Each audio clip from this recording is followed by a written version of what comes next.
Professora Isabela, queria te ouvir também em termos das investigações do momento e falando até desse ponto da Polícia Federal. Não vê aqui a questão de Alexandre de Moraes em si ser investigado, mas o que difere no caso é de Dias Toffoli, a visão que eles têm das implicações com Dias Toffoli nessa história do caso Master. Como que a gente pode colocar os dois ministros aqui em um combo de momento para entender os próximos passos dessas investigações em torno do STF?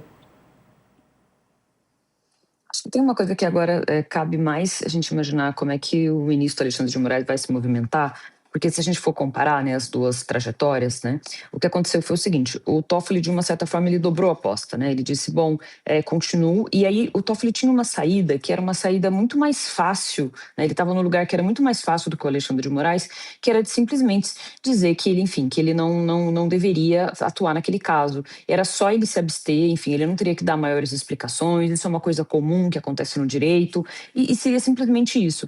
E quando ele é pressionado para fazer isso, ele, de uma certa forma, dobra a aposta e diz, não, eu vou continuar, né? Então, no final das contas, e um juiz pode se declarar suspeito por inúmeras razões, apesar da gente falar nesses termos, né? Não significa que o juiz necessariamente tenha feito alguma coisa errada, mas que ele pode ter uma proximidade com o caso, ele pode ter questões muito pessoais que o impedem de julgar de maneira correta, enfim, pode ser qualquer razão.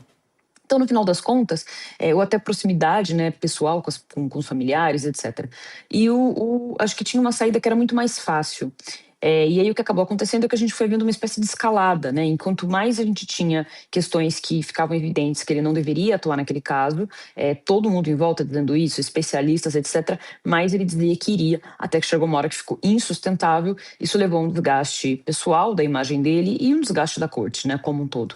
No caso do Alexandre de Moraes, eu acho que tem uma outra coisa, que é a seguinte: a gente já vem de um desgaste, se a gente for recuperar, que é os contratos, né, firmados entre o Banco Master, a empresa do Vorcaro, e a esposa do Alexandre de Moraes, né?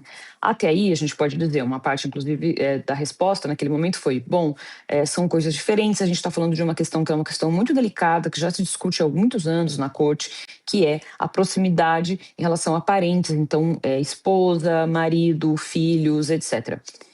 Isso ficou uma questão, que é a questão da advocacia privada e esses interesses familiares e a proximidade.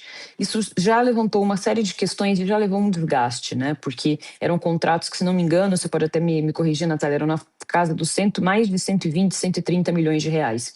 Ao longo de 3 anos, né? Enfim, quase 4 milhões de reais por mês. E aí agora a gente tem essa situação, só que essa situação ela é diferente, porque ela é uma situação que ela está falando de provas, de coisas que eu acho que são muito mais complicadas do que do caso anterior. Eu acho que a situação ela ainda pode escalar ainda mais e levar a desdobramentos muito mais sérios. Com certeza, a gente está testemunhando um dos primeiros capítulos, de certa forma, do que todo mundo está chamando de novela, de roteirista do Brasil. O pessoal puxa, é claro, por o humor, de certa forma, mas é muito preocupante a gente ver esse nível de discussão.